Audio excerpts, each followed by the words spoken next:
Welcome back to the World Championship Series 2013, the Global Finals, live from BlizzCon at the Anaheim Convention Center. We've got a bit of an apology to make because, unfortunately, the Hearthstone final was slightly running over, so we just had to wait for that to finish. But good news, StarCraft fans, your champion of the Innkeepers Hearthstone 2013 champion is Artosis.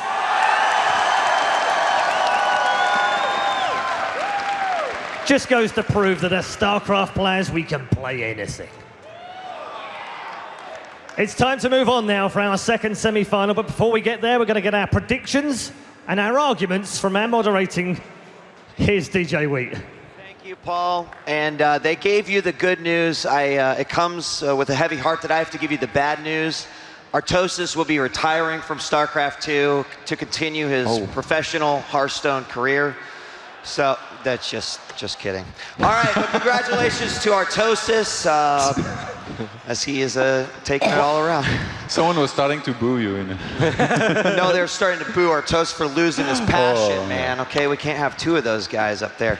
Ladies and gentlemen, the second semi-final of today, Jaedong versus Maru. We are moments away from going into this matchup. The number 7 seed Maru versus the number 3 seed Jaedong. And it was SOS who made it to the finals and said, I want to fight Jaedong in the finals. Of course, he's got to get through Maru, the youngin', the superstar, if you will, who shows very little emotion, little care, but really wants to win. Guys, looking forward to talk about this matchup. Who wants to kick us off? Roddy, welcome back to the desk. How about you?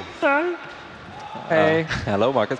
Actually, I didn't expect you to call me out first, so I was like, all right, Jeff, take it away. Yeah. I'm going to listen to Jeff being funny again and stuff, and that's normally like that every now and then. That's like the commentator's trick of the trade, where you say something which doesn't really mean anything to buy some time to know what you're going to say. And I just helped you out also, please. And you just called me out on the spot. I did. Damn it, Sean. I think it's going to be a super cool semifinals. Obviously very hyped. I mean, both these players are fantastic. Earlier today, someone mentioned that they think that Maru's weakest matchup is TVZ. I actually think he's fantastic in TVZ. I've seen him play some great Terran versus Zerg games. But, you know, maybe I'm wrong. You just disagree with Day 9, so thank you for coming up to the desk. Okay, that's it. We'll see you later. Security. So, I don't know. I think We'll it's going to take be another one? close. Another guess, please. Thank you. Close, fun, exciting. TVZ for Maru's 52%. TVZ for Jaedong is 64%. Yeah, but Maru has been playing in WCS Korea and Jaedong in America. And with all due respect. Oh. Shots I agree. Yes, Kevin? What are you saying? With all due respect. I'll let my nodding do the talking for me, you know what I mean? Over here, Todd in control. Your thoughts? Jaedong versus Maru. I'm not super familiar with Maru's Terran versus Zerg, and by that I mean I haven't seen many games at all from him in this matchup, but the last few ones I saw, I thought he was pretty good in it. And like Kevin said, he's been playing the most difficult region out of the 3, losing to somebody like Solky or any top Zergs in Korea would not particularly mean you're bad in the matchup, just that you have a hard time versus this guy. So here versus Jaedong, I would definitely give the edge to Maru a little bit, but Jaedong has just been playing so well this tournament. I'm starting to believe that this might be his first major win here. So you're drinking the In Control Kool-Aid, is what you're saying? I mean, I think it's got a brand name, if I'm not mistaken. Well, I mean, I think this whole time In Control has been saying, I believe. And You've been drinking the Monster as well, then, have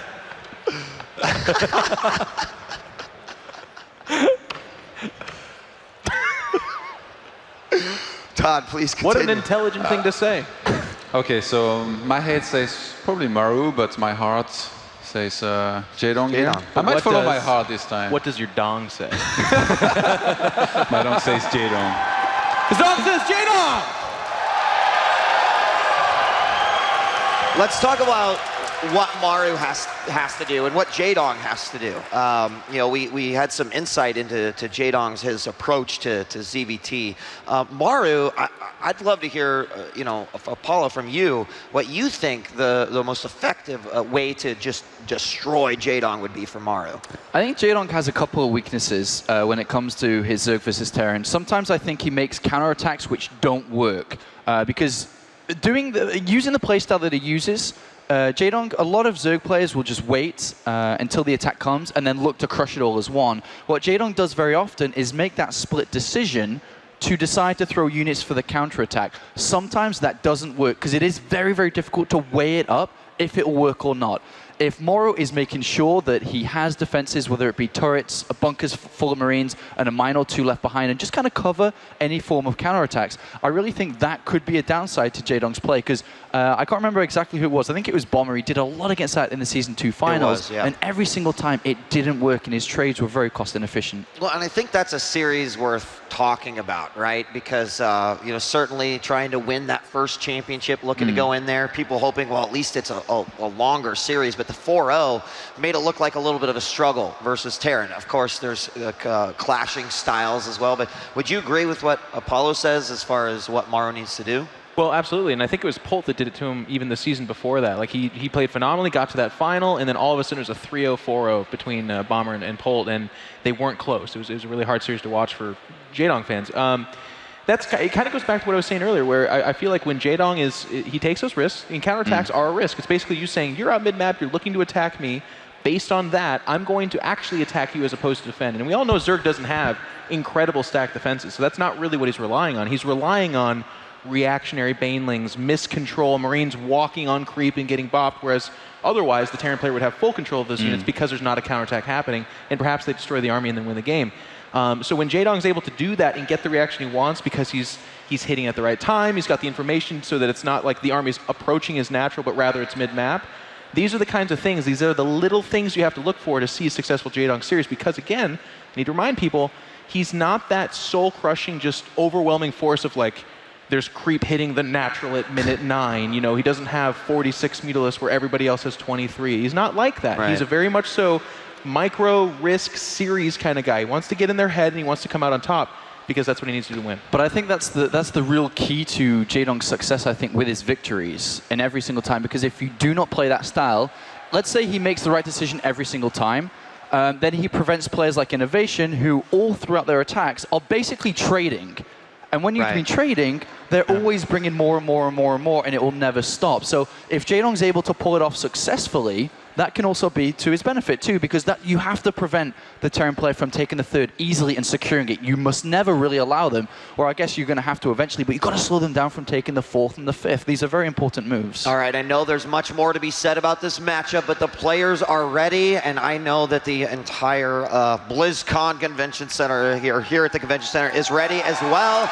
So let's send it to the main stage to introduce our players for semifinal number 2. Thanks very much, gents. We'll hear from them again after the match for their thoughts on Maru versus Jaedong. Confident? Sure. Brash? Possibly. Arrogant? Maybe. He's a 16-year-old who first played at the age of just 13. But this is the road to the semi-final of Maru Prime.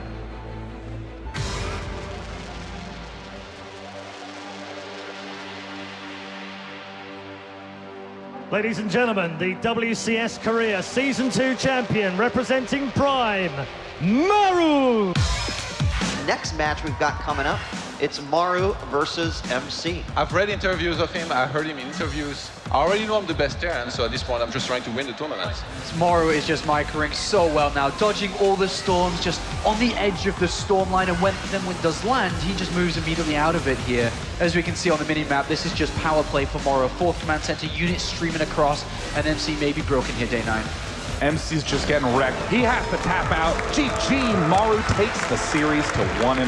The last thing he's gonna see is that it's Blink. He's moved everything to the bottom. He's in the wrong place at the wrong time. Blinking up into the main base. SCVs are gonna be coming up, and MC, oh, the time warp at the ramp. Absolutely wonderful play here from the boss toss.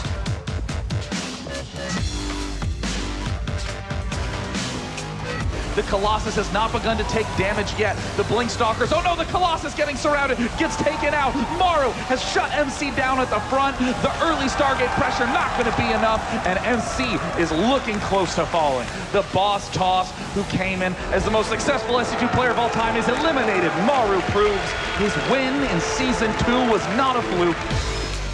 We're here to cover Duck Duck versus Maru to really find out how the hell he went through Innovation, and can he do it against a Season 2 WCS Korea champion. And Maru, has he finally broken through? I think he has. GG. Wow, fantastic game coming out of both these players, Apollo. And as we can see, the Zealot's being kited by the Marauders with their concussive shells, being slowed down, and only a handful of Stalkers remain. Time Warp is thrown on, the probes may come off, but GG is called. And Duck's tournament, unfortunately, not quite making it to the semi-final, but it is the Prime Terran who continues to march forwards. Well, you know what? Maru deserves a top 4. He's one of the greatest players in the world, no doubt about that. He's shown it time and time again. So this is the World Championships right here, guys. This is the biggest StarCraft tournament of the year. Yeah. It's fantastic. A top 4 is something no one's going to forget for a very long time. Ranked number 7 in the World Championship Series ranking table, a former WCS career champion. Please welcome to the stage, Maru Prime!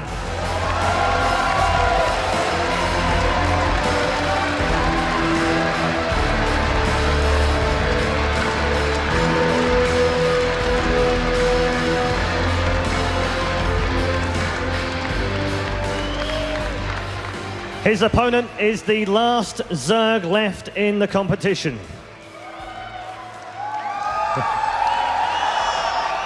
He has ploughed a destructive way through to the semi-finals. This is the road to the semis for Jaedong.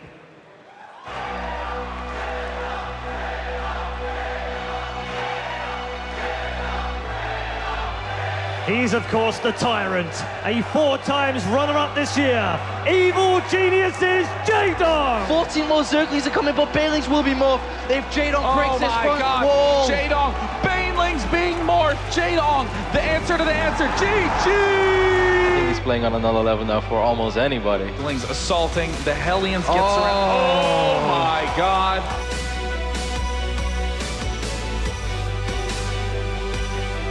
Is he gonna go? Is he gonna go? Did that tip him off? It looks like it did. It's so extremely high levels. It's awesome StarCraft. 7, You know, it's possible. 6, It's 5, possible 4. that Tyr is just gonna tap out here.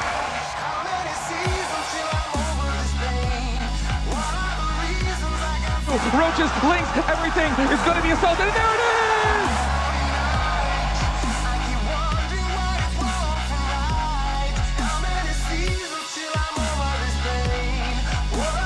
Completely surrounded. Utter decimation of this push. Jaedong reading Deer like a book. The star senses with Jaedong when everything's on the line. Deer now plummeted down.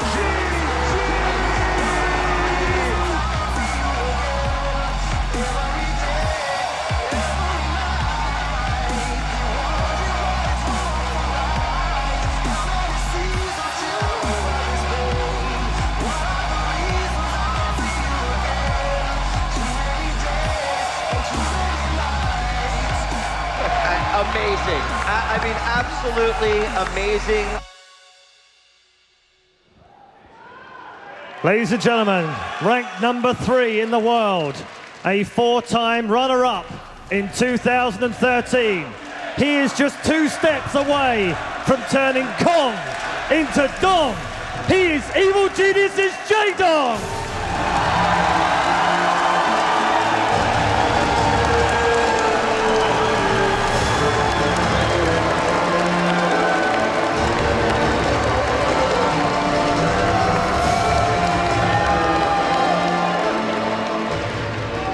Our semi-final is just about to start. Your commentary team for this one, you're going to love this.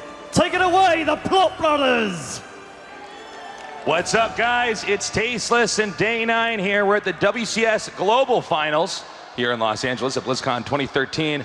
And this has been, overall, such a crazy event. Artosis just won the Hearthstone tournament. I know I can't believe it's awesome. It's the first pro gamer who is on the analysis and casting team today. That's right.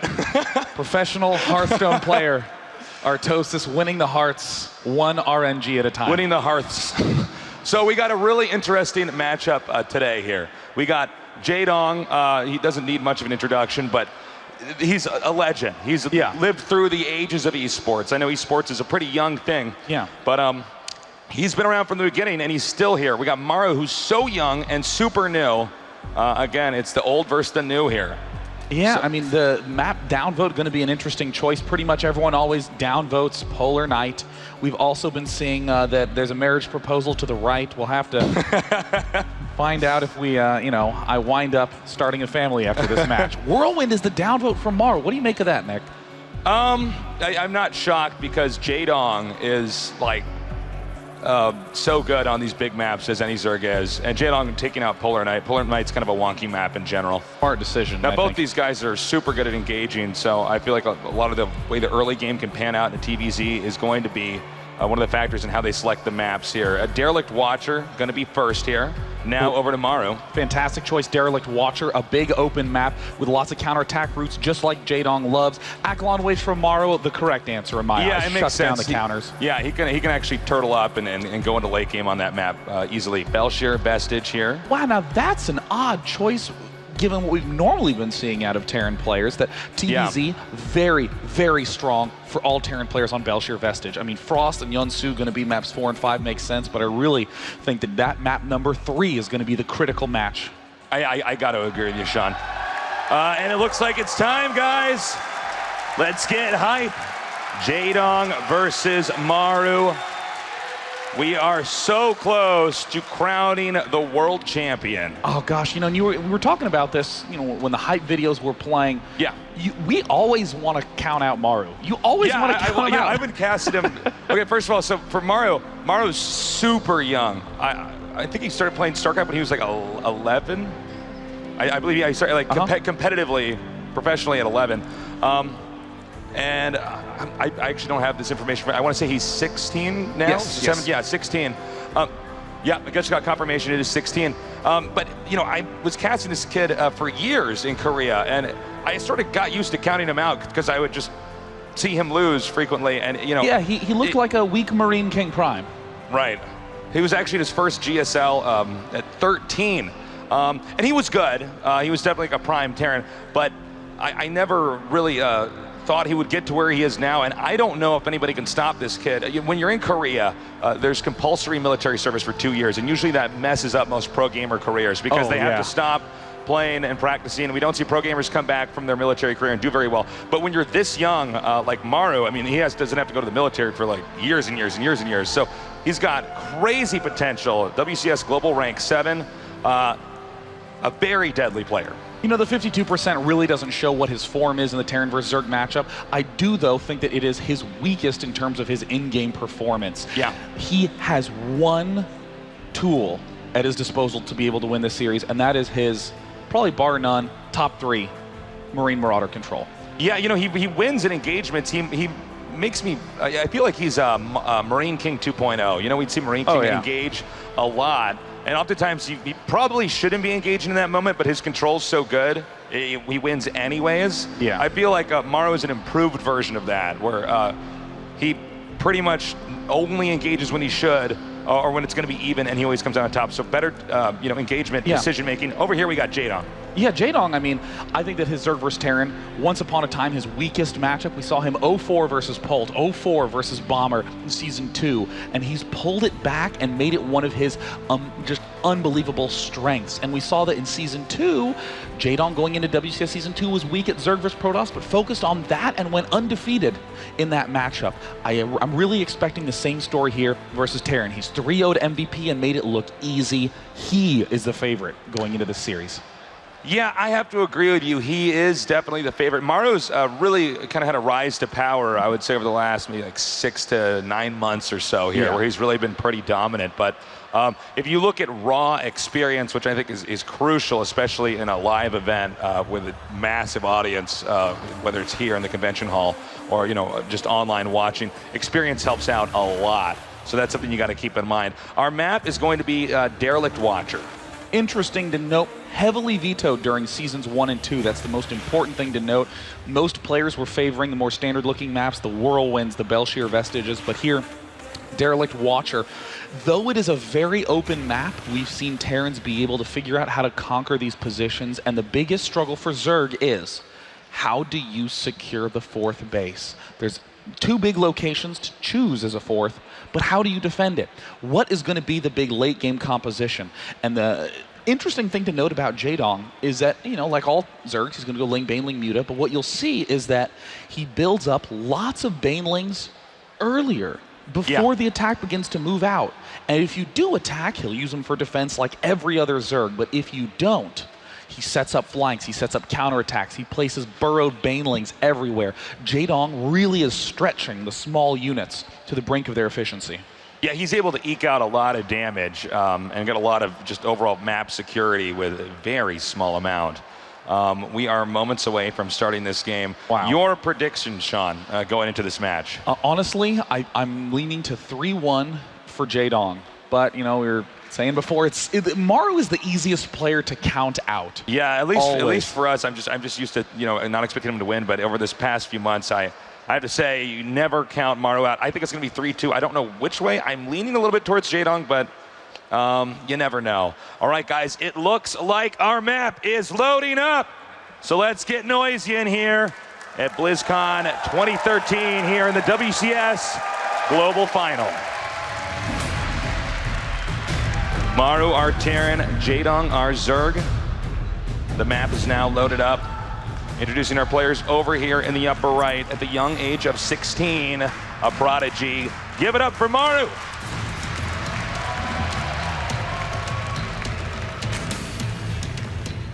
Playing against Maru Prime, it's no secret that he's the crowd favorite. He has 4 second-place finishes, looking for a first place at BlizzCon today. Jaedong! Massive amount of support here for Jaedong.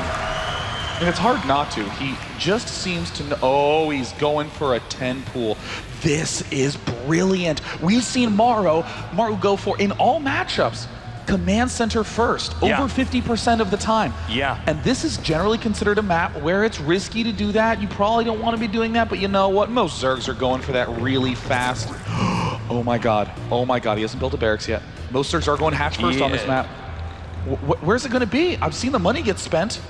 Oh my god, is he going to... Wait. Hold on, we're watching Maru's minerals build up here. You know, there's a point in time where if it gets high enough, we just know he's going to make a command center. It's in the 200s now.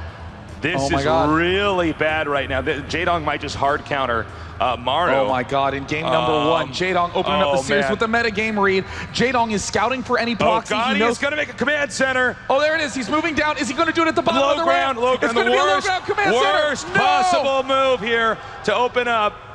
Oh my god, Tasteless, this is... I think he realizes it. No, what? No! No, he's trying to block. He's trying to block the drone. Trying to block the drone here from making the hatchery. Jaedong, now he knows. Jaedong needs to turn around and don't chase that. All right, he's going towards the main now. And Jaedong has a drone in the main base. He's going to be trying to block this front for as long as possible. And Maru, oh my god, Maru is forced to throw down barracks now at 16 supply. Maru is light years behind. Okay, so the Lings are coming up here. It's going to be very difficult to actually hold this attack here. He's going to have the SCVs on the right, or the left side, I should say, of the barracks and the depot. The drone is still going to be used to harass here. Every single unit counts. He's drawing SCVs away. The barracks at half health. The Lings are now getting to the entrance. And the expansion also going down. Maru opting to throw down a command center of his own. He needs to stay alive during this attack, but that pesky drone still in the main base. Jaedong still dodging left and right. The depot at the left is at 250 hit points. Now that SCV never slid outside of the side of the barracks there, so he's never able to take that out. More Lings are coming up here. I don't know how much more surface area they're going to get. Can really only get about 3 picking away at each one of those depots. Marina's still not out yet. And I mean, Jaedong in complete command of this opening sequence. But at the same time, I gotta say, you need to hand it to Maru. He actually held this. Now he's probably gonna pull away each Ling as it gets injured here. There it is. He's down to 1 HP, keeping those SCVs off mining. I mean, SCVs mine at 40 minerals a minute, so if he can just get 2 or 3 extra minutes of time of those being off, those are full barracks that won't be placed down. And look at this, Jaedong with a sick control room. Remember that drone in the main? Well, it's an extractor now, so this funnels Maru down to an extremely small set of options. It's beautiful the way that Jaedong is limiting each of Maru's options. Coming up here again because, you know, he has the Marine back there attacking that extractor. He wants to have the Marines protecting the depot as much as possible. So many little steps here Jaedong is taking to get Maru a little bit more behind. What a move. The game has pulled back into more of a standard look, and Jaedong appears to be setting himself up in the same way that he normally likes. But I have to, you know, Maru is handling this perfectly. The 3 command center inside the main is basically your best bet here. Now Maru coming out here and actually engaging these Lings and putting one of these CCs over here onto the low ground. Maru can still try to maneuver back from this, but it's going to be tricky. As Jaedong does not make any mistakes, it's going to come down to Maru's control to win this. Yeah, but you know, Jaedong knows that this is the way that Maru has to play in this spot. There's no gas geyser going down. Hellions that arrive are going to be coming late, and there's really one of 2 options. Either Maru plays very, very awkwardly by going for Hellion and then for the sort of follow-ups, or he goes for this large Marine play. Either way, guess what's not going to be coming up for a long time? Stim. Jaedong has the freedom to expand, to tech. Maru has slow Marines versus slow Lings, and Jaedong is going to be able to pick these up too. All right, he takes out these Marines now, giving Jaedong map control. Jaedong tried to call his bluff, saying perhaps my opponent is droning a little bit harder. Maybe I could put some pressure on. Jaedong already shutting that down. These Lings barreling towards the entrance of Maru's expansion. Going to take this Ling out before getting up there. And it looks like he's going to get a good surround. This is getting worse and worse for Maru. Oh my god, Jaedong not even going to give Maru a second to relax. And it looks like Jaedong is hinting that the top of the main is where he's interested. But he's going to also get that scout. Was he able to see that there's those extra barracks up on the high ground? Yes, he sees the barracks. He sees everything that Maru's doing. This could not be a worse game 1 for Maru. Yeah, the Lings in the back here make mining not a possibility. Maru now scanning, trying to get any kind of read and not getting anything. You know, Lings are the most cost-effective unit in situations like this. He's just going to wait and see if any SCVs come up, and then when they do, watch, he'll run in here, target down 1. Maru again getting into a worse and worse start, now attacking with the SCVs, which is a shocking play there. Going into first person now, we can see Jaedong controlling so well inside his base, macro, and then bam, right back to those Lings that he's controlling. This is what makes Jaedong so exceptional, his hand speed, and he's utilizing it brilliantly. Total number of workers killed off is at 8 for Jaedong, and these aren't even harassment units. He's getting more Marines as well. I mean, look at the devastating damage that we've been seeing out of Jaedong right now. He's picked off that initial pack of 5 Marines, 3 or so more up at the front. Worker supply heavily favors Jaedong. Income favors Jaedong. He has such a lead, but I mean, how does Maru come out of a situation like this? Well, you know, with the double eBay here, you can tell that Maru is very interested in going into the late game. And what concerns me is that Jaedong should be able to get the 4th base while these upgrades are coming. Jaedong can actually expand at a pretty rapid rate here. Yeah, I expect a 3rd base, excuse me, a 4th, and probably a 5th, both by 12 minutes. At the very least, a 5th hatch is a macro hatch in the main. I mean, Jaedong has complete freedom, and we're seeing that he's hinting that he wants to take those bases. There's no geysers at his expansion. He's only just now adding on those geysers, which means he has plenty of drones focused on minerals.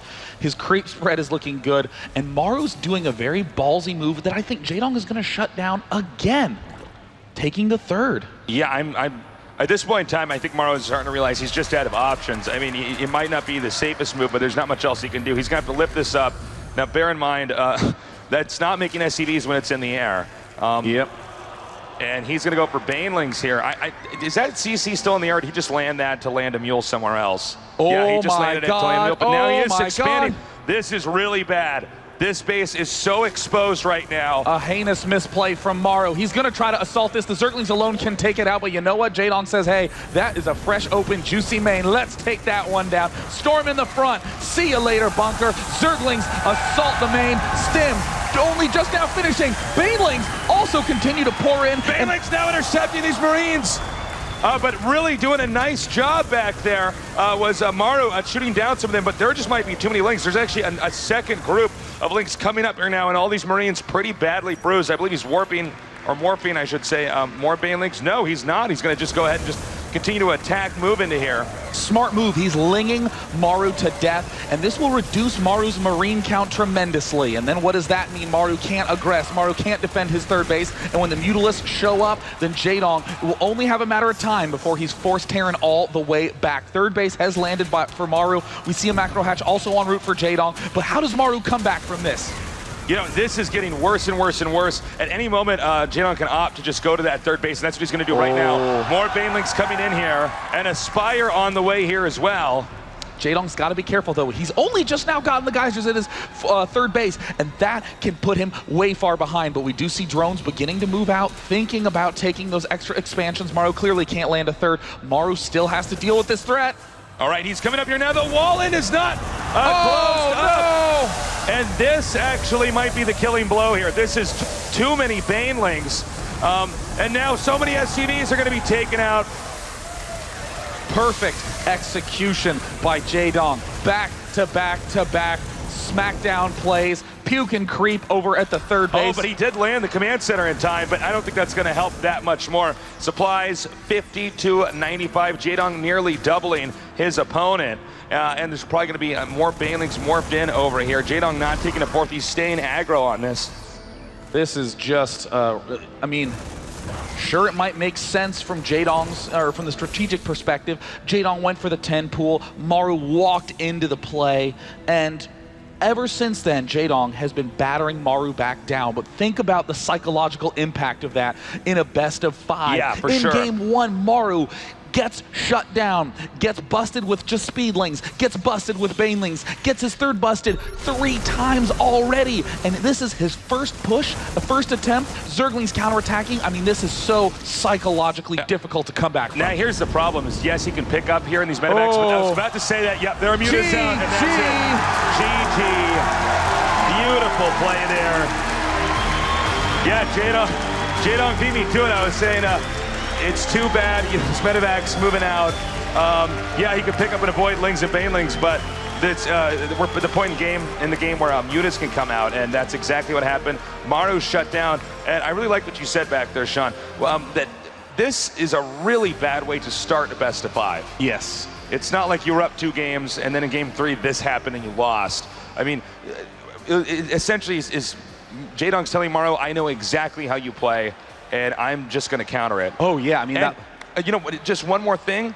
I really feel like, you know, with Maru being somebody who command centers first so much, that's going to make it difficult for him to want to command center more in the next few games, right? Oh, yeah. And I mean, Maru then said, well, let me cut a few extra corners later on. And normally it's almost like one of those formal things, you know, like, you know, take 10 paces away and then turn around and shoot. You know, it's like, okay, you busted me. Then I should be able to take my third base safely, and everything should be fine. No, right. Jaedong busts in there and then sends Lings and Banelings in. I mean, in Maru's shoes, even someone who is as calm, as confident, as stoic as Maru, you can see him feeling the tension. Yeah, and I don't think Maru's definitely never played against an audience this massive before, so a frustrating moment. Next map is going to be Akalon Wastes. The countdown has now started, and this is going to be game number 2 here. Are you guys having fun? At the WCS Global Finals, Maru against Jaedong. This is a key map. Maru's hoping to push it, to tie it up, to get to Belshir Vestige, one of his highest win rate maps. That phenomenal marine control. Haven't even gotten the chance to see it yet. Up in the top left-hand corner, one of the youngest StarCraft champions of all time and the youngest player at BlizzCon 2013. Give a cheer for Maru Prime! And in that moment, you even saw his hands so cold, adrenaline pressure kicking in. Breathing on the hands to heat him up. Over here in the bottom right, as far as I can tell from where I'm hearing in the audience, the fan favorite. Give it up for Jaedong.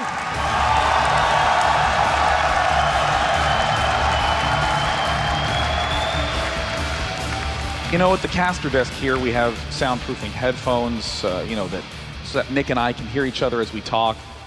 But when the crowd cheers for Jaedong, it still like that, erupts into our headsets. My water was vibrating like Jurassic Park. Like, that was pretty sick. Okay, so we have the drone just going to move out here. It looks like he wants to check and see if there's any hidden barracks. It's not uncommon if you get cheese in one game and lose to try to cheese in the next game. Yeah, that's one of those weird human subconscious moves. Oh, that was a pretty good move. I'm going to cheese too. I like that. But I think that Maru is doing the perfect opening on this map for what he saw in the last game. Yeah. He's going Reaper, Expand, common on this map anyways, but here, Maru gets to protect himself against cheeses. Jaedong's Scout is going to be relatively fruitless. I mean, there's really only one clear thing that can be happening at this point in time. So Jaedong's lost a little bit of mining time. And right now, Jaedong has an important question coming up. Which third does he take, and how does he set that up? Yeah, this map, if we can just kind of highlight the architecture of this map for a second, it is a map that is very easy to just expand on, to turtle, to defend, and to go into the late game. So we tend to see some of the longest StarCraft 2 games on this map. And what's interesting about it is that, like you say, with that turtling, Terran gets up to 4 bases pretty easily, which is very uncommon in Terran versus Zerg unless it's a really epic game. Normally, when the Terran takes the 4th, it's kind of a formality. The Terran's already won when he's in that position. But here, a Terran who's pretty far behind can still establish a safe 4th. That's absolutely true. The upper right expansions and bottom left expansions don't normally end up being taken for long periods of time because it's hard to hold them. But regardless, we should be going deep into late game unless one player likes to do something really crazy, which we have seen a lot from Zergs at times. Definitely. Because the Terrans, getting a little bit too greedy. I don't know if Jaedong's going to do it this time. Reaper play here from Maru, and this is a smart move because he can take out the Zerglings that are on the field. He can harass, he can scout, and this is going to allow Maru, unless he loses this Reaper, to know exactly what's going on at any point in time, and he can just counter that, get into a healthy position, and then get to where he wants to be, which is where he can have all those Marine engagements. Well, Jaedong doing the smart thing, doing the build, and then canceling a little bit on the Geyser. Always a very strong play, keeping the drones alive as long as possible. And this is just one Reaper that's killed 2 Lings, and now, a drone. That's actually a very nice game by Maru. And then we have one Reaper here to defend. Now, Maru needs to actually be careful. Oh, no. Oh, Maru. That screen. Oh, my God. That screen can't be 2 places at once. That's why you got to be fast in StarCraft. He took out the Reaper. Now the SCV can't finish the command center. That was a very quick little mistake that actually has a huge impact right now because the longer that command center is not done, is he going to get this SCV? He's actually zoning out the SCV with the Lings right now, so it can't get back to the command center. Oh, Nick, that was 30 seconds, almost 45 seconds. That's 2 SCVs that Maru's never going to be able to build. That's a late orbital command, and that's going to botch the flood of barracks timing. We see the Zerglings there doing a little scouting. I do want to come back to that barracks timing note because, losing money and getting delay, that's just sort of amorphously bad. But why? The Terran player needs a lot of money to throw down 4 barracks and go into big Marine production. Right. Because of that delay, it's going to be at about another minute before the Terran can get powered up. And that means the push is going to come out late. Jaedong's Mutalisks are going to be able to push Maru back longer. So now Maru, the pressure's on him. He's got to work super hard to batter Jaedong back with these Hellions. Yeah, he needs to do something to kind of regain control here. He does have the Reaper and the 2 Hellions, as you said. It's going to be tricky, though. The Lings now with speed. He might be able to pin them against the wall. He does. What a micro move there by Maru. Yeah, that was nice, actually splitting them up, too. He had the Reaper go one direction, the Hellions go the other. And now he does get out. If he had gotten cornered there, that would have been a disaster. Now, what is the answer from Maru? Well, it looks like he's saying, if you've delayed my barracks, I'm just going to accept that. He's building so many Hellions. Normally you stop at 4 to 6 in that range. He's built all the way up to 7. And is looks like being quite aggressive coming up. Okay, the Hellions are moving out again here, actually splitting up. And the Overlord placement here by Jaedong, if we could just get a shot of that. Look how he's spreading the Overlords out on this corner area of the map. And actually, for instance, hugging them over these big cavities where the Marines can't get under. He wants to make absolutely sure that he's going to see every single drop that's going to come in here. I think Maru doesn't realize that there's Lings counterattacking up into the main base, and they're just going to waltz straight up to the high ground. Oh, no.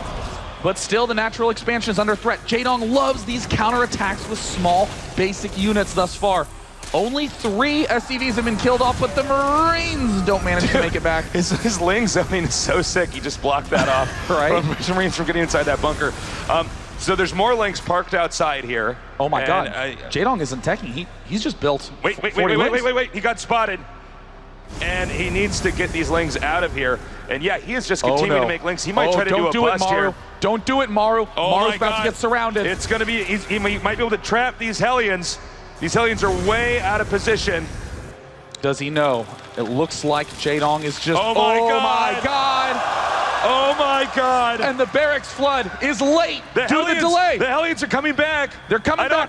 I don't know if they're going to get there in time. Oh, but Jaedong rides out to meet them. Doesn't matter how good your kiting is, the Ling numbers are just a little bit too big. And here comes Jaedong streaming in with Banelings. Maru's control, sickeningly good, but the numbers are just too big. And here come the Banelings now, barreling towards the entrance. Jaedong does not want this to go to the late game. Unbelievable reads. Jaedong storms the front, the reactors fall, and it looks like the Marines stim. There's not enough. Jaedong, will he get a clean 2-0? Maru's control is his only hope now. Maru in a lot of trouble. The Zerg army can park over the production facilities, which means anything that spawns out of there insta-dies. And I think we are probably going to see Maru tap out momentarily here and push us into game number 3. It is physically impossible to recover. Moving in, connecting with anything, it doesn't even matter. The entire army, 1 medevac, 3 Marines, and a pair of Hellions. Lings, they don't even have to get a good angle here. He's actually morphing Banelings literally next to the barracks. Oh, there the Banelings roll up to the top. See you later, remaining Maru army. is at 12 supply now. GG! Undefeated thus far in the Zerg vs. Terran matchup at this tournament. 3-0 against MVP, 2-0 against Maru, 1 game away from his 5th major finals appearance in 2013. What's up with Jaedong, man? This guy's like in a hurry to finish up this tournament win. It's like he's got to catch a movie later tonight. I can't believe how brutal these games are. I actually thought this was going to be much closer. We're going to go into game number 3 here, but Maru has been rocked so far. And you know, we talked about this at the very start of the series. The key map is map 3 in this series, Belshir Vestige. Jaedong struggles on this map. It's tighter. There's not as many counterattack paths. Terran's attacks are very easy to zone mute as Lings, Banelings alike. So Maru needs a win on this map, but the pressure's on. He's lost to Big Bus, which is Ling Baneling, 2 games in a row now. I wonder if he's going to go for a similar build to the last game again. He is really in control of, like, even into the first 2 minutes of the game, Jaedong's already, roughing up Maru here. He's not even letting Maru get to the part of the game that Maru's good at. Yeah, that's such a great point. Maru's biggest strength is Marine Marauder control. And we've just never Jaedong's like, well, I just won't let him make Marines then, and he wins the game. What a play. What a play, Jaedong. What a move. All right, we're going to go into game number 3 now. Can Maru turn this around? Or is Jaedong, a legend, old school here in Brood War, going to get that much closer to being crowned the best StarCraft 2 player in 2013? In his last series against Deer in Game 5, when it began, he said that he felt like he'd already won. And when Jaedong feels a win on his hands, there's almost nothing that can stop him. Can Maru avoid defeat in this game, bring it to just another one, and have one more shot to get to Game 5? He can't lose focus now. In the bottom right-hand corner, the youngest player in BlizzCon. His hope is nearly gone. If you want to see him stay alive in this series, give a cheer for Maru Prime!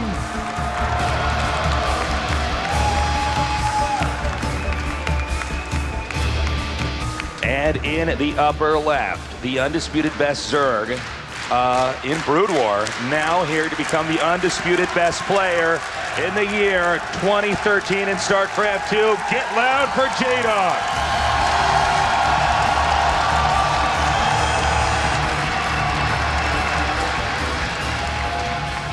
The number of dongers raised is astounding.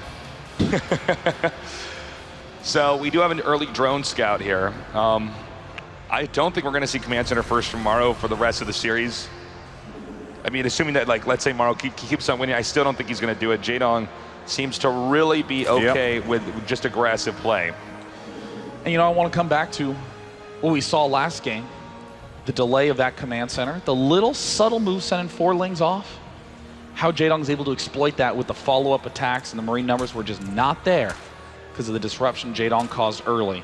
And disruption is what Jaedong's game plans always revolve around. Even this little drone, it's causing an extra SCV to get pulled off. It's delaying the Reaper just a little bit, and we're seeing Jaedong sneak extra drones back home in his main. You know, Jaedong's harass is very Brood War-esque. He's just really good at having one worker inside your base do so much damage, be such a nuisance. Yeah. Which was, you know, I think a little bit of a bigger theme in Brood War, but he's kind of brought that here in StarCraft 2, was that, like, the one worker just, like, really being annoying and harassing and scouting and just interfering with everything you're trying to do. And it's that exact sort of thing that we see so uncommonly in StarCraft 2. I mean, most of the time it's, you know, again, take 10 paces and then shoot. Players tend to follow along paths. It's that tacit agreement of, well, I mean, we should probably play into the late game, you know. You know, my death ball versus your death ball Tuesday. Yeah, I have 1 to 2 cheeses perhaps stored into this best of 5, but so far, Jaedong just really aggressive. Now we do have the Reaper build coming again here from Maru, which is not really surprising at all. I mean, he really has to figure out exactly what Jaedong's doing in this series if he's going to be ahead, and he just goes into Command Center after that. So this is the quickest way he can expand while still, you know, not taking a huge risk. Now in this position, we're seeing a much calmer Reaper. It's just going to shoot a larva, okay? It's not going to try to find drones or Zerglings. It's not going to try to step into some dangerous micro situation. It's just going to make sure it has a retreat path. And I think that's very wise for Maru. He's also gotten the second Reaper and is instead also heading to join up with it. He sees where the lings are. Well, you know, think about this. I mean, that last Reaper that you lost in game 2, that was when the game started to get out of control. Yes. So it definitely wants to be safe this time around. Now, note that Jaedong, if we can get a shot of these lings here in the bottom left, just a little bit left here. In the peninsula between yeah, it's in between the Zerg second and the Zerg main, and there are lings there. But he wants to see if those that Reaper, when it's coming up in there, if he can actually get them, because that's a really odd position to actually hide them. Ooh, and I like this play out of Maru. This is the sort of play that works very nicely on this map. He's not going to go for an extremely fast third command center, just a fast-ish third command center. And he'll be getting a very quick Viking to kill off overlords, to sweep the map, because we see Jaedong already has 2 overlords on that side of the map, and we're seeing a third one head to the right. We're seeing 2 more skirt around the back of Jaedong's base. That's 5 potential targets for this Viking. I mean, Polt has used this a ton against Jaedong, though, so he has a lot of practice versus it. Yeah, it's very true. I really like the one Viking in the TVZ, just to clean up the map, because I mean, if you have an Overlord that's there the entire game spotting, it can completely change everything. We'll see 100% in a little bit here if he's going to actually go for that, but I think it's definitely a good option. Well, interestingly, he's going for Hellion Banshee. Now, normally I would say, oh yeah, Hellion Banshee, great build, old school, coming back into the new, given how many corners Zergs are cutting lately, but Jaedong destroyed MVP when MVP pulled that play up. Just wrecked it and swiftly countered for a fast win. Jaedong now getting the 7-minute layer, spreading creep for Queen, Zergling speed done. I don't think this Hellion Banshee move is really going to do much. He's going to have Overseers by the time the Cloak's done. Yeah, you can see he's really picked a very different route than what we're used to. I'm used to seeing him do a lot more Marine harass here. But yeah, he's going to go for this Hellion Banshee, see if he can't do some damage. I'm curious if Maru's picked this build that he's doing on this map based off what he experienced in the last 2 games, or if this is a pre-scripted build. I genuinely wonder that as well. I mean, I think that this is probably a little of both. This obviously is a build order you can do lots and lots and lots without much of a problem, but it's also very safe. No cheese is going to be able to deal with the Banshee. And oh no, Jaedong sweeping into the front. Oh, boom! Almost got in there. Great reaction by Maru. Now the angling here can be pretty good for the Hellions unless they get surrounded like that. Okay, nice. He's going to slip through the minerals. These Hellions can really optimize their damage now. But Jaedong is sweeping in to meet them. He has the Zerglings that were involved in the counterattack coming back. Oh! What are you doing, Maru? He is extending himself way too far. He has lost all of his map control. He lost way too much. What a disaster for Maru. That was a disaster. He just sped right into him. You know, this Banshee harass has to be backed by a big swath of Hellions, or it doesn't really have the weight. Oh yeah, I mean, a Banshee needs things to defend itself, and everything Jaedong's doing is brilliant. Look at this, 9-minute double evolution chamber. Why so late? Because he perfectly read the Hellion Banshee and rushed for a quick layer. Soon enough, Mutalisks are going to be out, and there's not even extra barracks done. It's a single barrack. Stim has only just begun, Nick. Yeah, this is pretty scary. Now, he's going to go for the Evo chamber, but those are obviously not going to be picked off. Now, can he get the drones here? Nice transfuses going down. Actually, that's really good. Oh, no. 12 drones lose their lives. Cloak lands. Jaedong, who was inches away from shutting it out perfectly, suddenly has taken massive losses to his economy. Yeah, Maru beginning to tip the scale here. That was what he wanted to do all along, was just kill a large number of drones to try to set his opponent back. So Maru playing very well now. But mutas are done, and look at this, Nick. Only one barracks still. The Marine count at 3. Just 3 Marines to deal with all the Mutalisks Jaedong's going to be throwing out. Yeah, this is going to be pretty rough. Looks like the Banshee harass is going to end here. 12 kill Banshee, brutal. Yeah, really brutal. Now, because he opted to go for the Hellion Banshee combo, his core Terran army, which we would call like just Marines and medevacs, are going to be later. So that may allow Jaedong to get a 4th base a little bit easier. But in the past few games, we've seen Jaedong really just stick to 3 bases and go for a control-based game where he's just limiting his opponent's options instead of expanding his own. That's a great way to put it. He wants to cut his opponent down because Jaedong excels in these tense, small unit micro situations, as we've seen with his Zerglings in every one of these games. Now, Maru's doing a very unusual choice, but one of desperation. He's thrown out he has 2 Banshees on the field, and given his previous losses, he's invested heavily into this. He's hoping the Cloaked Banshees can delay. If Jaedong just snipes a single one, all of a sudden Maru is going to be way back on the back foot. All right. There it is. Nice. Muta's coming in there, getting that pick off. Now, Jaedong from StarCraft 1 had just unbelievable Muta micro. And he's definitely brought that over here in StarCraft 2. Now we're going into first-person view here with Maru. And he's going to expand here. Now, people used to play this map as Terran. They would expand to the bottom left corner if you're in Maru's position. Oh, well, hold on. I'll get to that in a second. All right. He does just push him out. Oh, no. Now Terrans expand to the center right base. Because that way they can push the Zerg's natural 4th a little bit easier.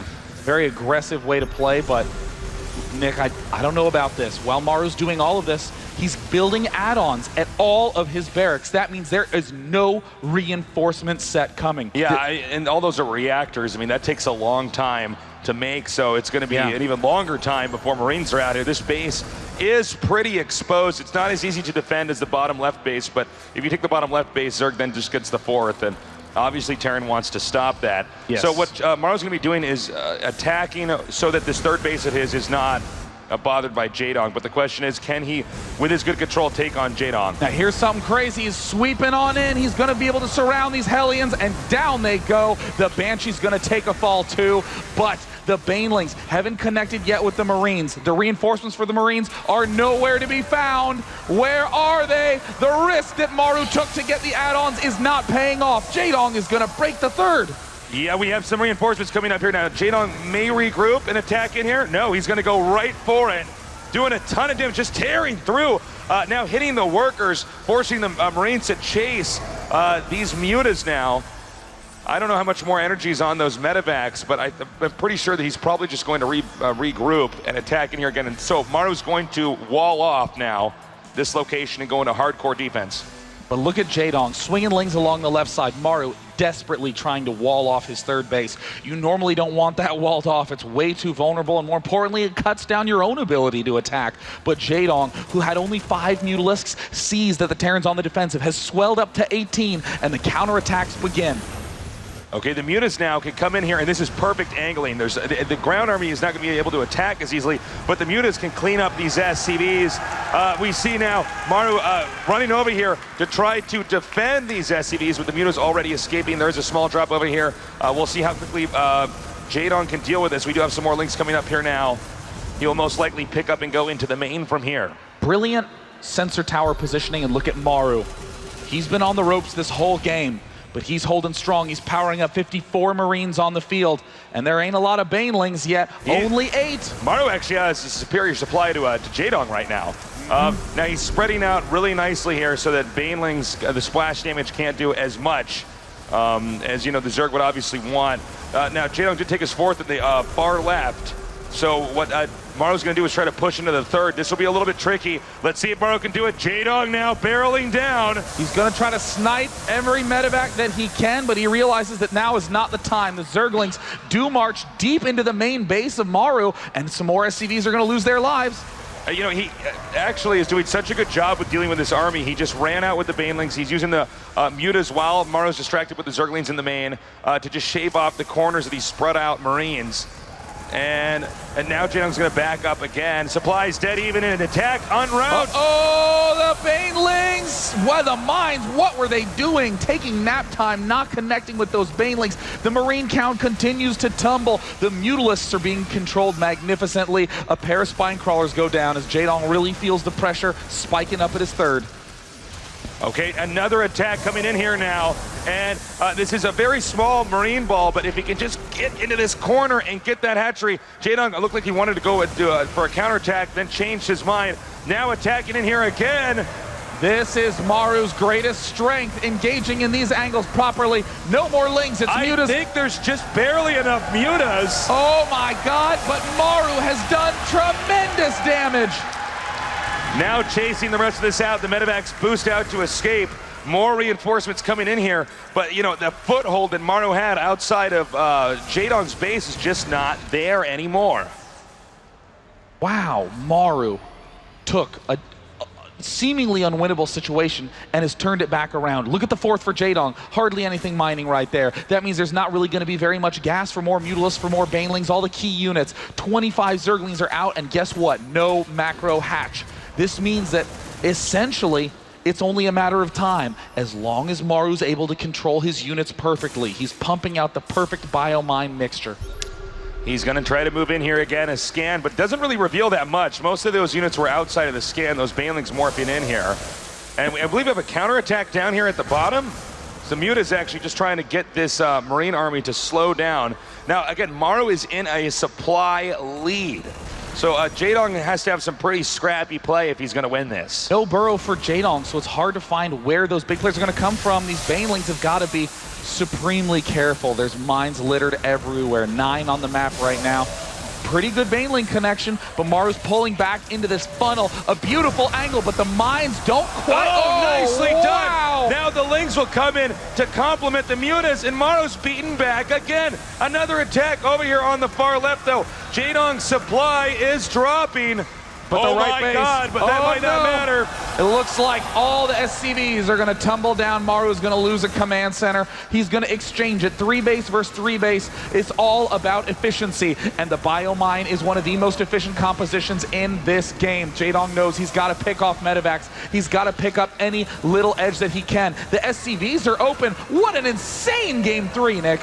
Yeah, hitting these SCVs really hard here. A mule's now landing. Now it's 3 base to 3 base, but I think Maru might just barely have enough harass going on here that it's going to just halt the economy here of Jaedong. There's a lot of drops going on everywhere. Jaedong now expanding again to the close base of Maru. Really interesting. A really wild surge of action. Yeah. Jaedong managing to somehow find the supply lead. He got the command center. Nicely done. Maru on 3 base for quite a while now. But what do you do as Jaedong right now? You've got to regroup. You have drones going every which way. That was an extremely chaotic mid-game. I mean, what a series of back and forth trades. Jaedong needs to regroup. He needs to hold tight. Maru has a clear path to the 4th base. Jaedong's desperately trying to add on more Banelings, but look at Jaedong's gas hovering all the way up at 2K. Zerg players dream about that, man. This is really nice here for Jaedong because he has a sick tech transition that he can do at any point in time with that much gas banked up.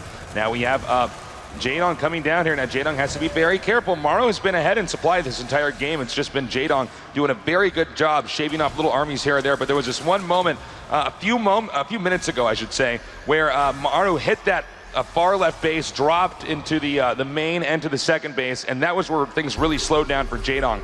Things have calmed down a bit, but it looks like Maru's now going to push out again, and it's going to be head-to-head here. Oh, Jaedong has spotted the bottom expansion, but Jaedong has to deal with this push at the front. Banelings carefully stepping forward and back to make sure that they don't erupt too many mines. And Jaedong is dangerously low on units. He has almost no lings, 14. He has more Banelings than Zerglings at this point in time. And Maru has a perfect army. It's basically all Marines. 82 on the field. It looks like he's going to move up now. The mutas are going to come around. Jaedong wants to do anything to delay his opponent.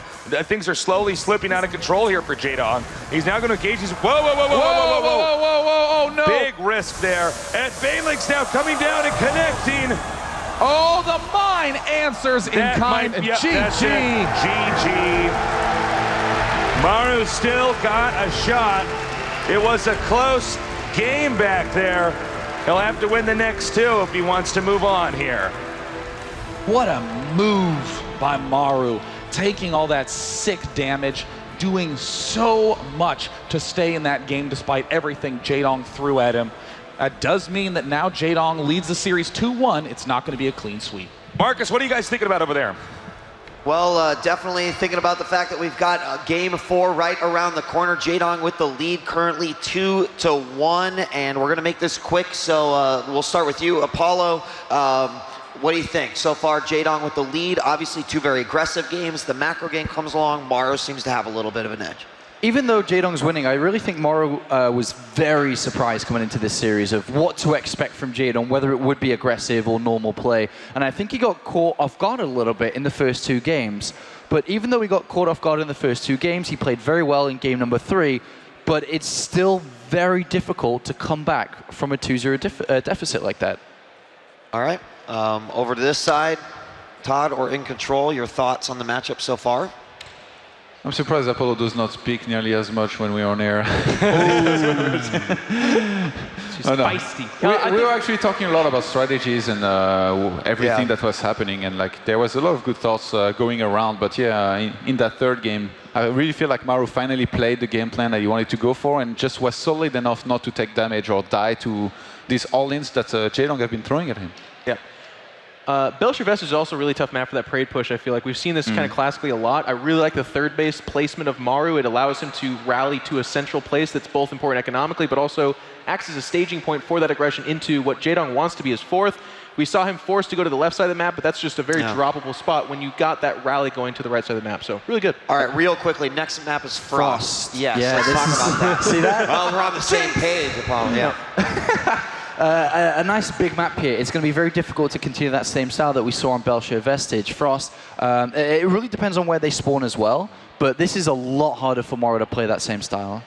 All right, any final thoughts? Jaedong still has a game to give, and the guy likes to go into his little cheesy basket. He might go in there again. I want Sean to do a little prediction here of what we might see, because, like I said, you're talking a lot Look at that look of pure hatred. I want to put you on the spot. Come on. Jaedong's going to win this next game. What more can I say? By the Queen of England, I'll strike you down, friends. Should it go to a split, 2-2, Yansu? That's when Jaedong goes back to cheese. This next game, no. Okay. No, okay. Listen to me, just watch. Exerting that confidence, I like it, Apollo. Any last comments here? No? No, nothing to say. Kevin, next time we come back to you, you should actually do some talking. All right, we're just waiting for the players to get ready, so I'm going to force you guys then to answer some questions. SOS is sitting in the finals. He said that he wants to be fighting Jaedong. He's 1 game away from getting his wish. Just out of curiosity, play if this happens. Jaedong advances. Who do you think wins? SOS or Jaedong? We know your answer. Roddy, how about you? I've been saying SOS all weekend long, so I think You SOS would will stay win. with that. But I think SOS, even though he said he would like to play Jaedong, I think against Maru he's going to have a better time because I think Maru plays quite similar to what we just saw Bomber do. So SOS seems to be pretty damn good against that style. Against Jaedong is going to be harder, and I'm very curious to see how good his PvC is these days. But Then are you surprised that SOS said, yeah, I'd like to face? no, I think it's just, Jaedong. you know, because Jaedong is the bigger name Jaedong. still. Wants the harder challenge. No, I think he probably believes it's an easier matchup for him. To be versus Jaedong rather than Maru. I mean, Maru is...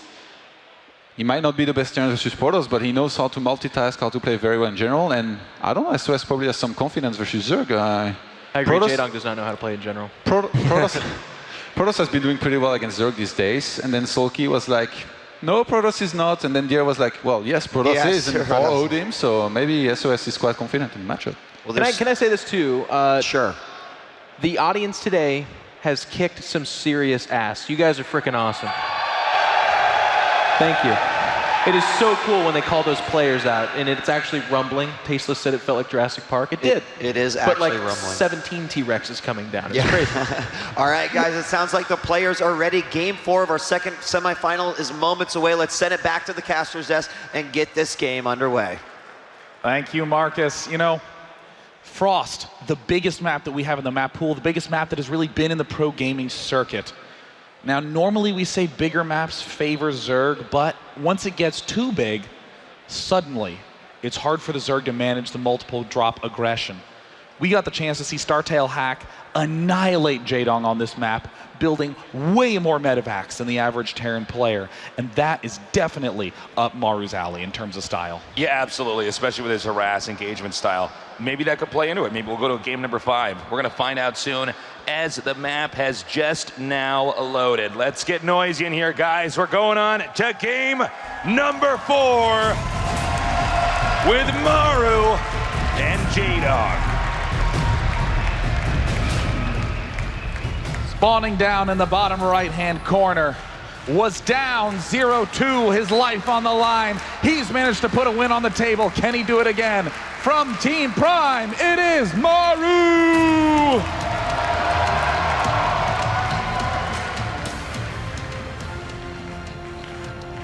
The legend from Brood War, not satisfied with that alone, is now interested and very close to being the champion of WCS 2013. Make some noise for Jaedong.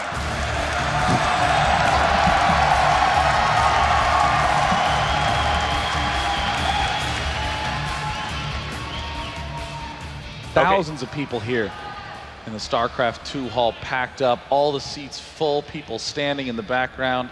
There's those thunder sticks with glowy tips. There's so many people here, man. This is so crazy. We got a quick barracks here inside the main here for Maru. So Maru not going to go for command center first here.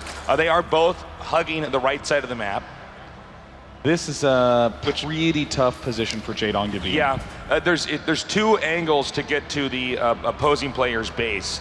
You can go up the center, which is a little bit of a kind of a C-turn line, or you can zigzag up the right side.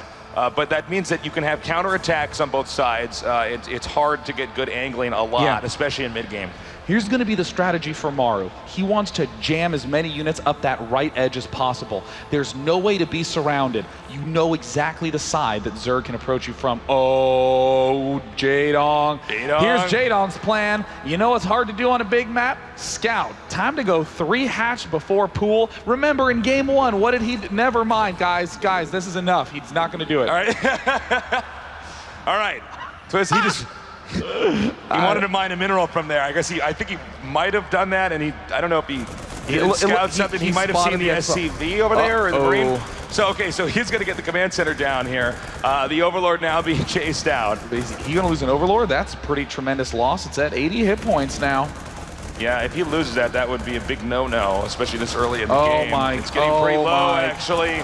21. This is actually not forgivable. Oh, no! Guys, that just does not happen. Even like low masters, I mean, you just don't lose the first Overlord. This is a big hiccup in the build order now. Dude, there's Bronze Leaguers in here right now going, that's embarrassing. Yeah. Well said. So now, Jaedong can recover, but this is definitely annoying because the early game in StarCraft 2 is so mapped out for these guys that to have to deviate from that and have your rhythm a little bit off, Yeah. In a moment that's important as this is frustrating. Yeah, I mean, it's even like, to actually be on stage with all these people watching you lose the Overlord like that is pretty painful. I mean, it's like driving a motorcycle at 400 miles an hour, and then you just drive over a pebble.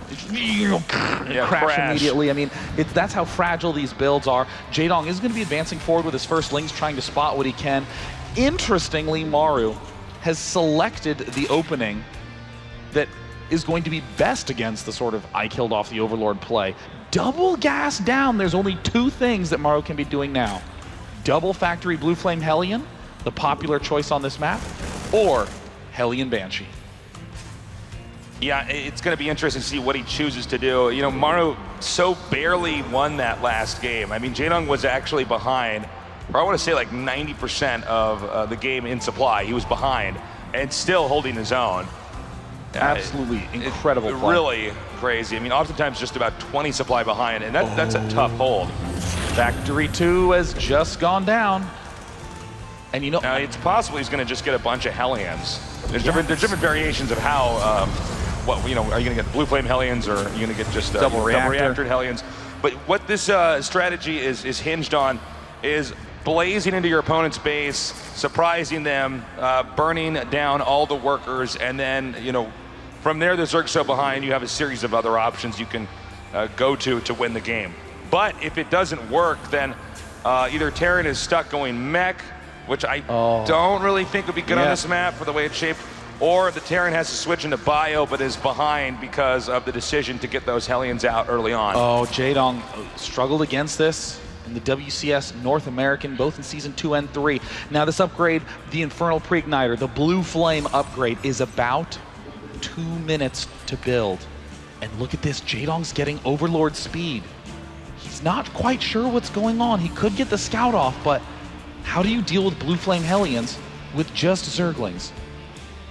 Yeah, that's a big factor here. It's going to come down to angling, really. I mean, if he gets a bad angle, the Zerg does, and the Hellions can just utilize the way they deal the damage in a line like that, he's going to be in a lot of trouble.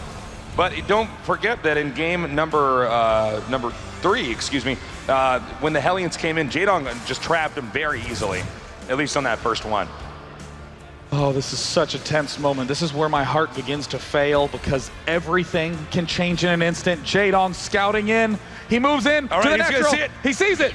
He sees the Blue Flame is down. And he sees a second. He knows 100% now. Now, will Jaedong be able to engineer the defense necessary in this very short window of time? The Hellions almost there. It looks like he's going to have a nice wall off here with a Ro4 inside. I believe that's a full wall off. It is a full wall off. Those drones are actually trapped on the outside. Blue Flame is finished just now. Okay, this is so sick. He can cancel, escort the drones inside, and seal up his entrance. He's got to start sealing it up fast. He's already lost a single queen. How is Jaedong's unit control going to pull this one off? It's an okay surround, but is it enough? Back in the corner, Maru roasts the Zerglings. All of them have fallen, and Jaedong's drones are marching back to the expansion. That's not where they want to be. Yeah, I'm surprised he's bringing these drones back. Okay, well, that was a failed attack then by Maru. Jaedong is in great shape. Oh my God. That was really nice with the drone that we have here, the Ro4 he set up to wall that in. I mean, that was really safe type play. Now the Hellions aren't done yet.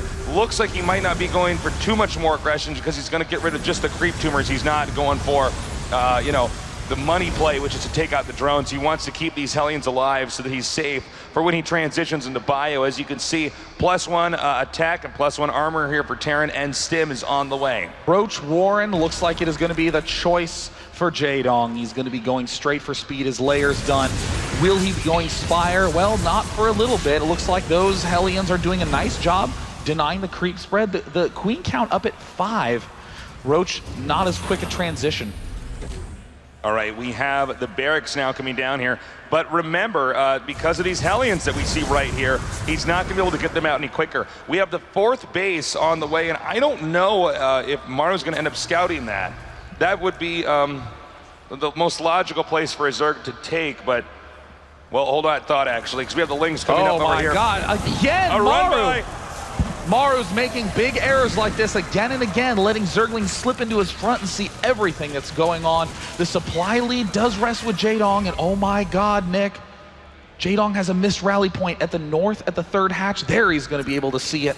But I think that's actually a big deal, because he did have a bad rally point, and that could be one of these situations where you're just like, I swear to God I had more units, but he did fix that. He's going Roach speed, Baneling speed, 2-2. He's not getting up to 6 geysers. I think we're going to be seeing a Roach, Ling, Baneling bust at the third. Yeah, I think you're right. It looks like he just wants to end this. He realizes that Maru can't do too many different things at once. He's going for mass marines and trying to expand. Jaedong can punish that. And he's got more and more roaches coming out here. The upgrade's looking very good. Maru's gonna have to put that siege tank into a really good position, because that's gonna be one of the key points for whether or not he holds this base. This is as close a situation as can be. Jaedong has essentially declared himself no more economy. He has 64 drones, and he thinks that's gonna be plenty enough. But when does he choose to reveal? Well, looks like the mine count is still relatively low. He's only got 4 mines. This is an exposed base. Looks, well, excuse me, we have the roaches now coming down here, headed southbound. A very, very tense game. And he's pushing the creep out really, really well. I like the sensor tower here, just to spot and see if there's anything else that's going to attack him in that location. Because if Maru loses his third base, he's in a lot of trouble. Well, it looks like Maru is seeing a flood of units. He is walling himself up. Now, Jaedong might just build these units and then not attack. There's the Banelings have been revealed, and it looks like, oh, Blue Flame Hellions, these are critical for the defense. These are key. They get knocked down, and Jaedong says that now's the time. He's not stopping. He's going to keep pushing forward. Is there too much? Widow Mines decimating so many Zerg units, but the Terran is going all the way back to his second base. Still more Banelings now coming in here. The bunker being torn down. Roaches over at the third. Has Jaedong done it? Has he advanced to the finals? The natural is under fire.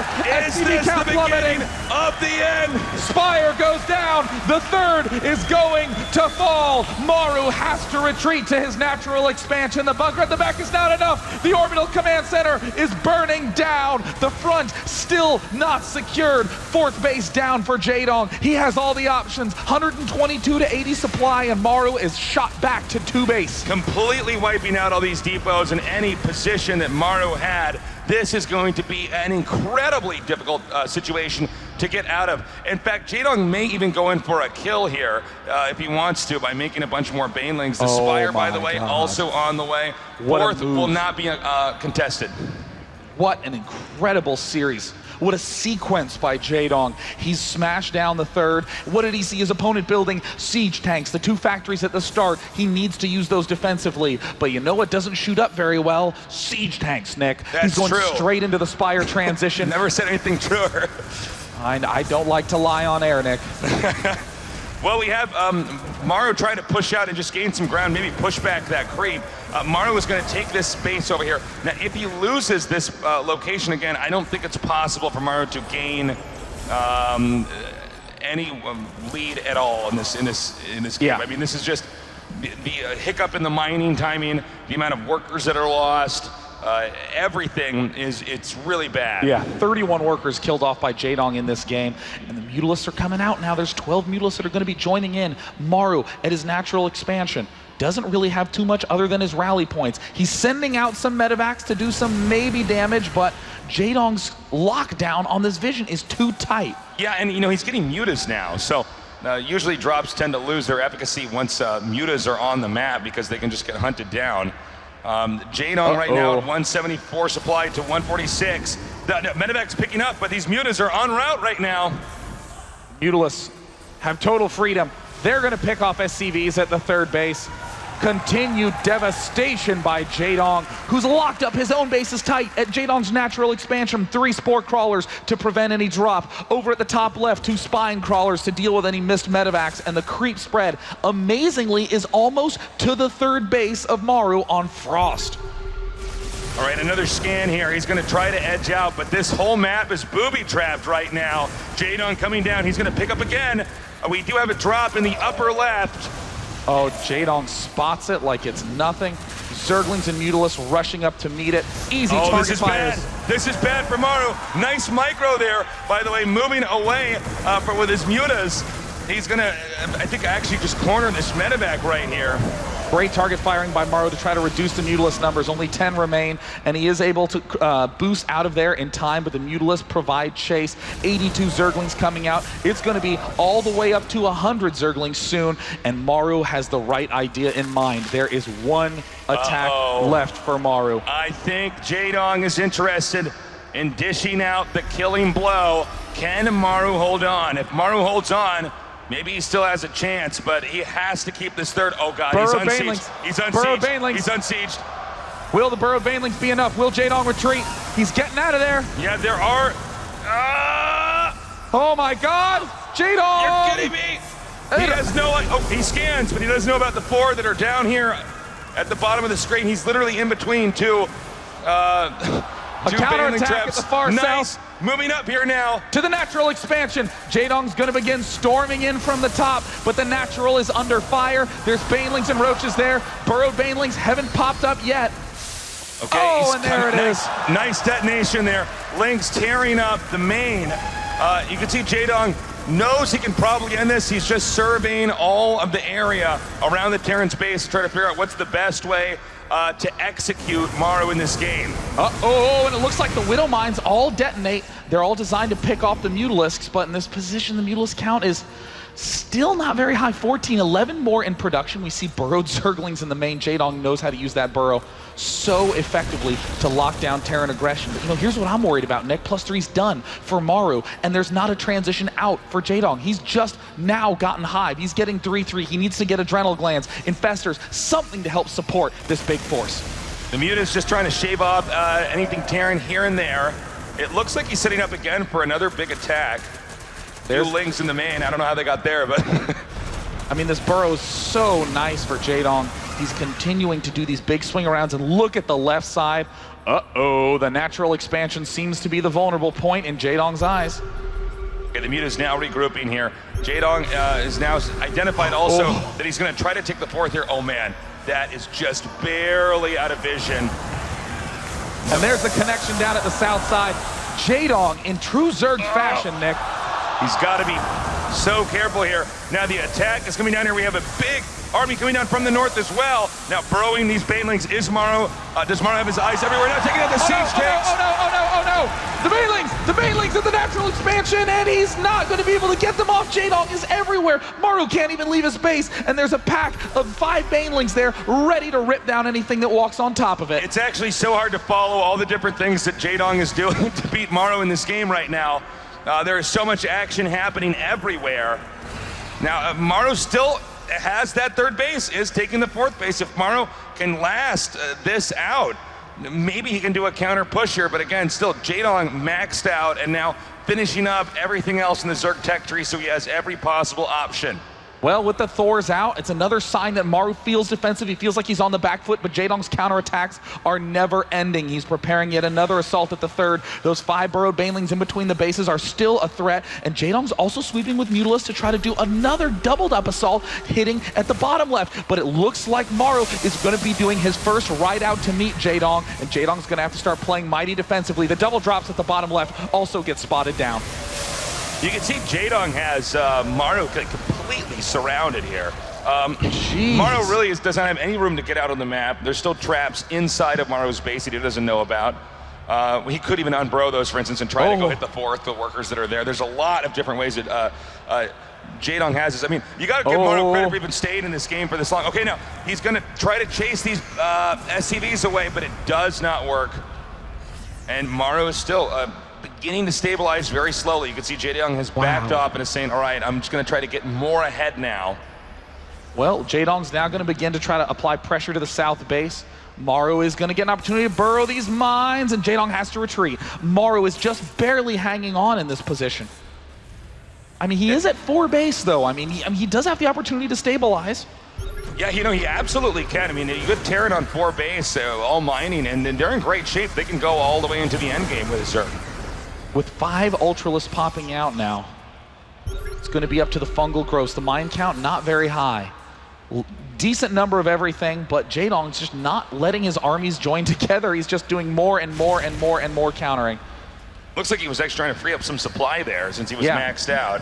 And Jaedong has the ability now to transition throughout the rest of this game into any tech he wants. So he can continuously try to hard counter the unit composition coming here from Maru. Maru now running here with his medevac. It has taken out the Muta's retreat now.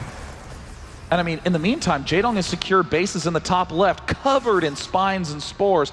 It's not really going to be an opportunity for Maru to get cross map. Maru's going to have to soon begin deciding, does he even want to abandon his bases? Does he even want to try to go for a much longer game? I mean, Jaedong's had this on total lockdown, but Maru's managed to figure out how to stay alive and is almost at 3-3 himself. Okay, a few bungles being thrown out here. Jaedong actually backing up. He may want to try to lead him onto the creep, onto Jaedong's turf.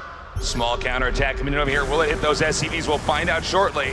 Oh, there's the Zerglings heading into the third, and oh, Mines being a little bit crueler to the Terran SCVs than to anything else. And it looks like that was an inconsequential attack. Yeah. But it did keep Maru, make Maru back up for just a little bit. Counterattacks are incredibly strong on this map because there's all these different lanes you can go down. Yes, definitely. Maru's going to try to, he's got a big attack he's got to deal with. This is swinging in the front. We see that there's no siege tanks anywhere nearby. Things are getting ripped to shreds. The Mutalisk also storming in, but Maru seems to be holding strong. It looks like the Terran army's a little bit too much for Jaedong. He's barely pushing back. No way. No, it's just not quite enough. He's going to take it out, and Maru manages to hold. The supplies are even now. I can't believe that. There was a Thor kiting an Ultralisk back there. That was how close that was. Now we have Lings just trying to deflect any harass that comes in here from Maru. But Maru actually obliterated everything that Jaedong has. Jaedong has restarted. Now, granted, both these guys are going to max it again really quickly. I mean, they have really strong economies. I can't even believe I'm going to say this, but Jaedong might starve Maru on 4 bases. But yeah, that actually might happen. But what's happening is we're seeing Jaedong, he's picked off the medevacs. There is one on this left side, and it is wreaking havoc. The Mutalisk pack is gone. No more Mutalisks on this field. I think Jaedong may have made the one key error. As weird as it sounds, Maru has been waiting for an error from Jaedong all series long. Okay, now let's stay on this shot here with this expansion. This is really important. Everywhere else on the map is basically impossible for Terran to expand to. Terran's not mobile. This base, really hard to hold. If Maru can actually hold that, this game could go on for a lot longer. Zerg, much more mobile. And Jaedong will do everything in his power to deny that base from getting there. Because if he can do that, he will dry Maru up economically, and Maru will have to forfeit the game.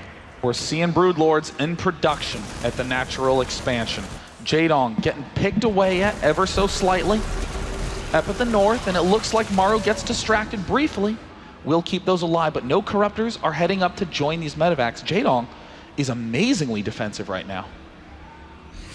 We now have, with this tech transition, the multitude of options for Jaedong. I am trying to imagine a scenario where this bottom base can actually be secured. It's really going to be difficult here. I mean, the production is the answer. Maru's making no mines, no tanks, nothing that isn't lightning quick.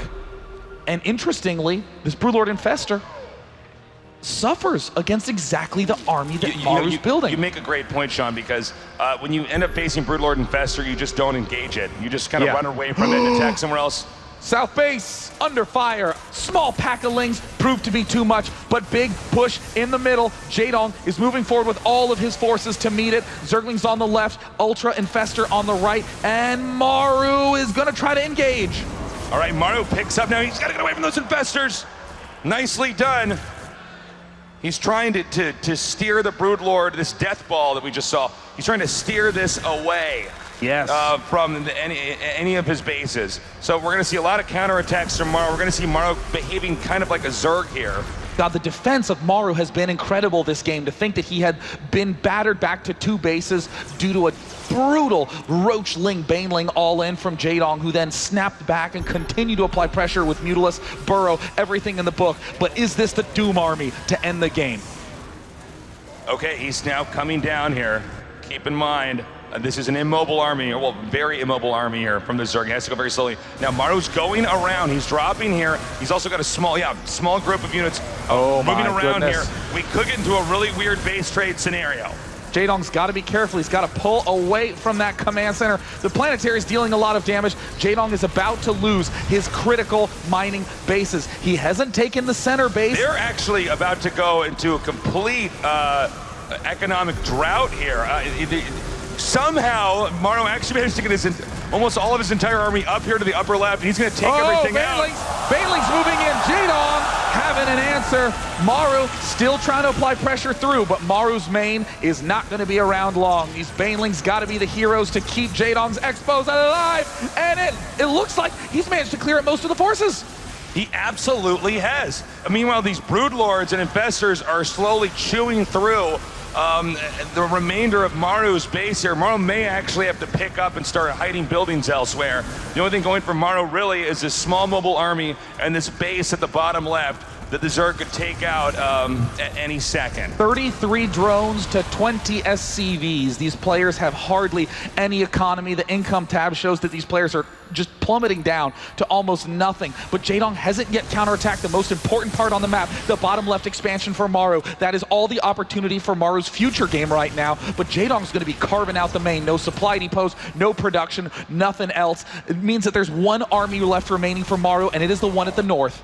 They are both in the red right now. They can't even produce anything. This is a game that went to supreme endgame, high economy, and is turned upside down. Oh, it is a race of two players just trying to eliminate each other's bases, and I have no idea who's going to win. The bottom left must be the target. Jaedong has spotted the bottom left expansion. The main is his target now. Production tab is virtually empty. And here comes the push to the main. Is Maru going to do it? Is he going to be able to close it out? A Ling Ultra Force heading in. The bottom expansion is not mining. There's almost no buildings on this map for Maru.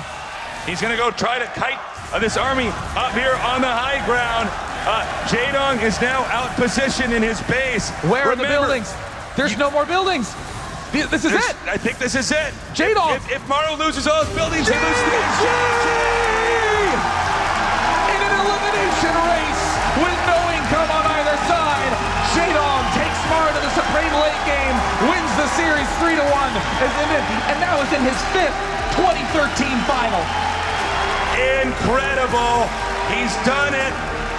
He's moving on. TJ Reed, what is everybody thinking? You guys, Jaedong advances to the finals to join SOS for the 2013 WCS Global Finals. The chants of the crowd say everything right here. He went up 2 games. SOS brought one back, but wasn't able to close it. Jaedong, the one able to close that book. I want to actually go to Rotterdam with our first thoughts here on this matchup.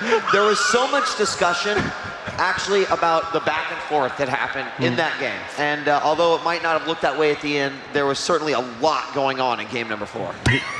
Game number, yeah, no, definitely. It was absolutely insane. We were just all losing our mind over here. If you try to, sum up that game, where do you even start? The Roach main all in, it was good, and it turned into a long game. At a certain point, Maru had a fantastic fight, and we were all like, is he actually doing this? But Jaedong, his macro, his non-stop counterattacks, the fact that he was able to get like that 5th, 6th, 7th base, and all with static defenses as well, and distractors, absolutely insane play by Jaedong. I have no idea how he controlled and did everything at the same time. I guess this is where APM truly pays off. I think it's safe to say that that game we just saw was one of the best games we've seen in a very, very long time. I mean, there was a lot. You were saying Jaedong's playing out of his mind. At one point, Apollo was even like, as Jaedong was taking the lead, he's like, guys, I mean, still have to say how awesomely Maru is playing right now too. Yeah. And I think that's, I mean, it's such an incredible moment for Jaedong, but Maru was down and out. Like, I was over here already celebrating. I'm like, oh, it's over. And everyone's like, well, I don't know, maybe if he does this and that. And Maru climbed back in, and he was getting beat down all game long. Like, the drops were getting picked off by Jaedong right and left. The Mutalisk switch was doing a lot of damage to his only 3rd base. I think some of those Widowmine shots really saved Maru, but then he was able to capitalize on that in that big fight with all of the Infestors, the Ultralists, and the Mutalisk going down mid-map when the Terran player Maru still has 4 bases. That is a red flag for Zerg players. It's so hard because they remax. He remaxed on 92 Zerglings or something like that. And that's all he had on that and point. that's scary. It was all his minerals. He didn't have a giant bank. So, Todd, what do you think? I feel like the game started off a little bit slow. Like not too much was happening. Like they were trying to do what they have to, and then suddenly Jaedong enabled God mode, and like he sent the Zerglings into the natural. The Mutas were picking off the tank. Like from there, Jaedong played so well. He did everything right. He had overlords everywhere. At some points, he had some insane star sense. He placed his Mutas on the bottom left-hand side. He was like, I have an advantage now. The only way this guy can come back is with some nice drops. So he started making Spore in his natural. He placed his Mutas on the bottom left-hand side of the map. Medivacs flew in. Yeah. He predicted everything that Maru was going to do. He sent Banelings everywhere. He had some nice Banelings. That was one of the most impressive games I think that I've ever seen of StarCraft. You know, I mean, Roddy was quoted during this match as saying like Jaedong is playing out of his mind, and it's one of the few times you actually get to see at least a nice display of the utility from the burrowed Banelings to the creep in the west side of the base that spotted that double medevac drop. I mean, there really was so much that you just looked at as sort of in awe. he wasn't missing the burrowed Banelings too. That was the crazy part. Like he's actually counterattacking with Lings in the main base, using his mules to target down the tanks. Right. And he had pockets of little burrowed Banelings that he was actually picking up on. It was incredible. I think that's one of the craziest things when we look at players like Jaedong, one of the brutal legends that moved into StarCraft 2. I think one of the first things we started to look at was these guys played that game, which was arguably harder at such a fast speed. They were doing things that it's impossible for anybody else. And we were able to see that today in that game, that Jaedong was able to go another level, to reach another height, because he played, probably as Todd just mentioned, one of the most impressive plays that we've seen. There was so much going on, and he was able to do it all, everything, all at once. All right, guys. Well, guess what? We've got SOS versus Jaedong coming up next, but we want to hear from the winner from that last semifinal. Let's throw it back to Chobra on the main stage. Again, do I need to introduce this man or what? It is EG Jaedong moving on to the finals here at BlizzCon 2013 for the WCS Global Finals. It's been an incredibly emotional run for Jaedong this weekend, and I want to see what's running through his head right now. 진짜 어제 백동준 선수 상대로도 정말 감동적인 게임이었는데 오늘도 또 다시 한번 마지막 게임 정말 힘겹게 이기시면서 감동적인 모습을 보여주셨어요. 기분이 지금 어떠세요? 말로 표현할 수 없을 만큼 기쁘고요. 제가 결승에 다시 한번 이렇게 올라가게 됐는데 올해는 준우승만 했는데 정말 좋은 기회가 온 것 같아요. 그래서 4강에서 이겼지만 우승을 하지 못하면 의미가 없다고 생각합니다. I'm speechless. That's just how happy I am right now. And as a lot of people know, I've always been runner-up this year, all year long. So it's another final opportunity for me to try to take that title. And if I can't take it, even though I won a good semifinal, it actually won't mean as much for me because of that record this year. Now we know who he's going to have to face off. It's going to be SOS. And a lot of people earlier in the year used to say, you know, Jaedong's EVP, it's not that impressive. It's been shaky. But he's proved us wrong at Gamescom before. Let's see how he feels about that matchup. 그럼 이제 상대는 김유진 선수 벌써 정해졌죠. 프로토스로 하면서 지난번에 WCS 시즌2 결승전에서도 조금 팬분들이 걱정할 수도 있다. 프로토스 상대로 좀 그동안 전적이 안 좋았는데 그때 정말 보여주셨어요. 정말 많은 준비를 했다. 오늘은 기분이 어떠세요? 8강에서 백동준 선수 우승자잖아요. 그리고 4강에서 조성주 선수 테란이고 또 우승자고 제가 다 이겼기 때문에 지금은 제 적수가 없다고 생각해요. You know, in the round of 8, I faced Deer, and he's a current champion. I took him down. I faced Maru, once again, another champion of this year, Terran, but I took him down. Who's going to take me on now? I don't think there's any enemies who can stand up to me. Once again, it's another finalist for BlizzCon 2013, EG Jaedong. Back to you, Marcus. Thank you very much, Chobra. Guys, we are so close to the grand finals of the 2013 WCS Global Finals. It's SOS versus Jaedong. Will Jaedong capture another second place, or will he take the BlizzCon crown, or will SOS come out of the round or the top 16 to take that title and $100,000 when we return the grand finals of BlizzCon 2013? Don't go anywhere. We'll be right back. Apollo.